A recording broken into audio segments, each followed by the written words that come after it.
Bonsoir à toutes et bonsoir à tous, très heureux de vous retrouver dans cette nouvelle chronique On ne le vit qu'une fois. Et ce soir, je vais vous parler un petit peu, dans la continuité de ce que je vous racontais dans ma toute première chronique, de ma passion pour James Bond durant les années 92-93, et en particulier l'acquisition de mes premières bandes originales. Alors, déjà, qu'on vienne se remettre un petit peu dans le contexte de l'époque. 92-93, ça correspond à une période qui était assez trouble pour la saga de James Bond. Alors effectivement, oui, il y a eu le 30e anniversaire, la sortie du simple et du double CD consacré aux musiques, aux chansons thèmes de James Bond, en édition très limitée pour le double exemplaire, en version très répandue pour le simple exemplaire.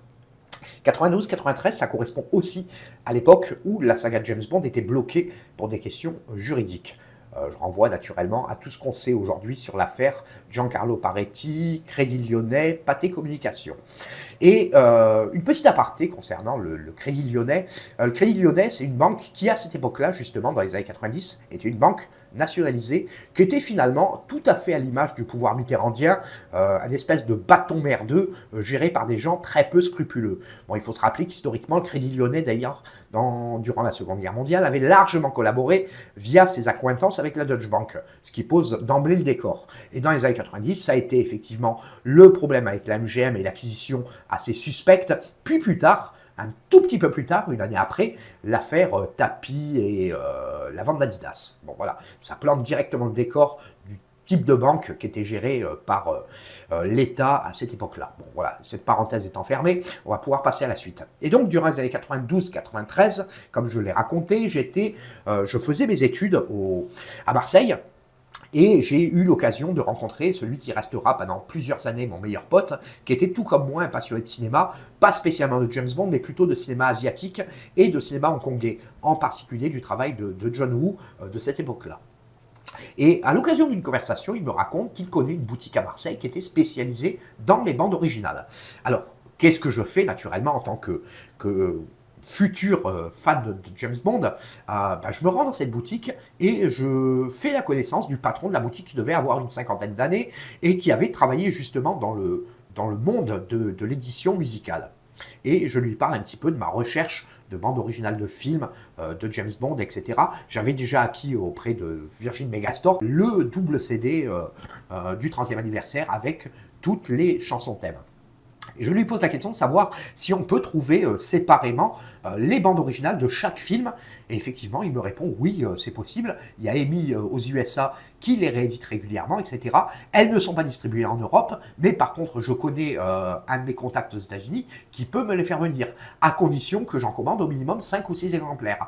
Donc, ce que je vous propose, c'est que je contacte mes différents clients. S'il y a des gens qui sont intéressés par acquérir ces bandes originales-là en support CD, il faut se rappeler qu'à l'époque, le vinyle était en pleine perte de vitesse. C'était très compliqué d'obtenir du vinyle neuf. Le CD avait tout supplanté, ce qui n'est plus le cas aujourd'hui, où aujourd'hui le vinyle se vend plus que le CD, comme quoi finalement l'histoire est un éternel recommencement. Et il me dit effectivement, oui, je peux vous faire rentrer, je ne peux pas m'engager sur un titre en particulier, il faut que je vois en fonction de ma clientèle s'ils sont intéressés par l'acquisition d'un CD, d'un titre bien précis de la saga James Bond. Et il me dit, bon, il faut compter à peu près 3 semaines, un mois pour pouvoir être livré si je passe commande. Sous réserve naturellement que les CD soient disponibles. Et la première commande qu'il me passe, c'est la bande originale de Moonraker en CD, donc à l'époque la version EMI, avec le dos blanc, la reprise de l'affiche et du vinyle de l'époque, de 1979 donc. Et au fil des mois, il arrive à me faire rentrer toutes les bandes originales qui étaient très différentes de ce qu'on connaît aujourd'hui. C'était de l'encodage analogique, c'est pas de la remasterisation, etc. C'est vraiment le modèle de base tel qu'il a été édité dans les années 80, 83, 84 pour les bandes originales de James Bond. Et au bout de 3 ou 4 films qu'il me fait rentrer, donc Moonraker en premier, puis L'espion qui m'aimait, puis Opération Tonnerre, puis Goldfinger, etc. Je lui pose un jour la question, mais qu'est-ce qu'il en est du CD de Rien que pour vos yeux ? Il me dit, Rien que pour vos yeux, c'est un cas un petit peu particulier parce que finalement, il n'a jamais été édité en CD. Par contre, ce que je peux vous proposer, c'est, écoutez, si vous avez une platine vinyle, c'est de vous donner de vous vendre la version 33 tours que j'ai actuellement en stock. Et je rentre chez moi, donc avec mon 33 tours sous le bras, sachant que les CD que j'achète que j'achetais à l'époque, je pouvais les écouter directement puisque j'avais un Discman Sony. Je veux dire, autre temps, autre mœurs, et voilà. Donc c'est comme ça, le temps a passé, etc. Ça donne un petit coup de vieux, ça donne un côté nostalgique, et voilà, c'est comme ça. Et donc voilà, je rentre chez moi avec mon vinyle sous le bras, etc. Et sans exagérer, je pense que j'ai dû écouter à peu près le vinyle à peu près 200 ou 300 fois en l'espace de 2 mois, de sorte que on est arrivé à une situation un petit peu difficile, c'est que j'utilisais la platine vinyle de mon père, et le problème c'est que comme je ne savais pas trop comment manipuler un vinyle, etc., plus habitué compte tenu de ma génération et de mon âge au lecteur CD, qui le CD, bon, à moins de vraiment l'utiliser comme un bourrin, etc., de le stocker dans des conditions absolument déplorables, c'est très difficile à abîmer, encore que.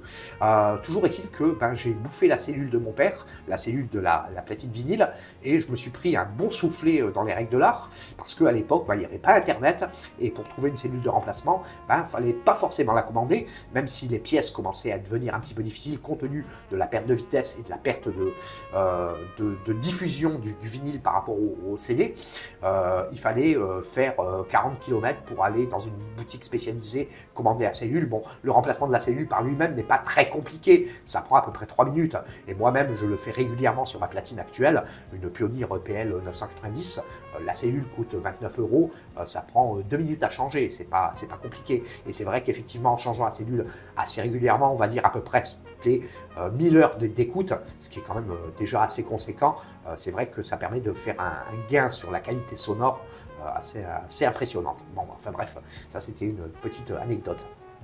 Et donc après m'être pris un soufflet, etc., avoir écouté moult et moult fois la bande originale de Rien que pour vos yeux, finalement je suis littéralement tombé amoureux de cette bande originale. Et je veux dire, voilà, on va se remettre aussi dans le contexte des années 90, avec la perte de vitesse du vinyle, avec aussi le début de la crise de l'édition, il ne faut pas l'oublier, le fait que la franchise James Bond était complètement bloquée, compte tenu du procès en cours avec Pathé Communications et le Crédit Lyonnais. Je veux dire, même les romans étaient extrêmement difficiles à trouver, à part les trouver sur le marché de l'occasion. Et malheureusement, comme j'étais en pleine étude, c'était très difficile pour moi, le samedi, dimanche, d'aller faire les brocantes avec mes parents, etc. Je préférais consacrer mon énergie à mes études. Et donc, un jour, pareil, dans la même continuité, je vais dans une grande librairie de Marseille, qui existe toujours encore aujourd'hui, donc je ne citerai pas le nom pour ne pas faire de pub déguisée. Je pose la question à un des vendeurs de la librairie, en lui posant la question, à savoir qu'est-ce qu'il en était de l'édition bouquin de Robert Laffont, en double volume de recueil intégral. Et il savait un petit peu de quoi il parlait, parce que le mec connaissait un petit peu aussi le monde de l'édition littéraire. Il me dit, non, bouquin, c'est juste pas possible. Robert Laffont ne réédite pas le recueil James Bond depuis 1986. L'édition est épuisée. Chez Robert Laffont, à chaque fois qu'on passe une commande pour un de nos clients, ça revient, donc on est impossible de répondre à votre demande. Donc, qu'est-ce que j'ai fait à cette époque-là? Je me suis rabattu tant bien que mal. J'ai essayé de me libérer un petit peu de temps libre pour collecter un petit peu les livres édition plomb blanche de James Bond. Voilà, autant dire que les années 92-93, pour les fans de James Bond que nous sommes, et je pense à des gens qui sont de la même génération que moi, à Yann, à Dominique, etc., ça a été vraiment très très compliqué. Alors c'est vrai, on avait le Club James Bond France, le Club James Bond à l'époque était géré par Laurent Perriot et Jérôme Nico, c'est vrai qu'il y avait ça, les publications d'extrêmement bonne qualité, mais je veux dire, pour le reste, c'était quand même extrêmement difficile. Je veux dire, passer des commandes, ça prenait énormément de temps. Trouver des bouquins, c'était compliqué. Trouver des bandes originales, c'était compliqué. Effectivement, il y avait des éditions vidéo. Il y avait des produits qui étaient spécifiquement sortis pour le 30e anniversaire, mais c'était compliqué. Je veux dire, je pense que ça a été beaucoup plus simple à partir des années 95, 96, etc. Et pour en revenir à la bande originale de Rien que pour vos yeux, je veux dire, la révélation, ça a été vraiment, je pense, pour une question de facilité d'écoute, ça a été à l'été 1995, quand est sorti Le Pirate de MCACD, comprenant à la fois la bande originale de Rien que pour vos yeux et de Octopussy dont j'ai déjà parlé. Voilà, la vie de fan finalement de la saga James Bond, il y a eu des périodes très faciles comme les années 60, les années 70, où beaucoup de choses étaient disponibles, notamment des produits dérivés, des modèles réduits, etc. Les années 90, ça a été pour le coup vraiment une année de vache maigre et une année de difficulté. Et après, bon, à partir de 96, j'en ai déjà parlé dans une autre chronique, ça a été l'ouverture massive des archives d'Eon Productions, la sortie de nouveaux livres, etc. Et je veux dire, voilà, parce que dans les années 90, on n'avait pas l'accès à la communication comme on l'a aujourd'hui. Il n'y avait pas l'Internet, il n'y avait pas cette mondialisation qu'on peut dénoncer d'une certaine manière par ses excès et par ses extrêmes. Et je veux dire, quelque part, la mondialisation a eu aussi cet apport-là, et l'informatisation et l'Internet a eu aussi cet avantage-là. C'est que pour les fans que nous sommes aujourd'hui, c'est que nous avons accès à un catalogue de produits et à un accès à une documentation qui était tout simplement inenvisageable dans les années 90. Je veux dire, et je pense que notre génération qui ont connu l'avant et après Internet, je pense que finalement pour nous ça a été une véritable révolution. Après, d'un point de vue philosophique, on pourra toujours discuter de l'apport réel de l'Internet avec ses extrêmes, ses excès.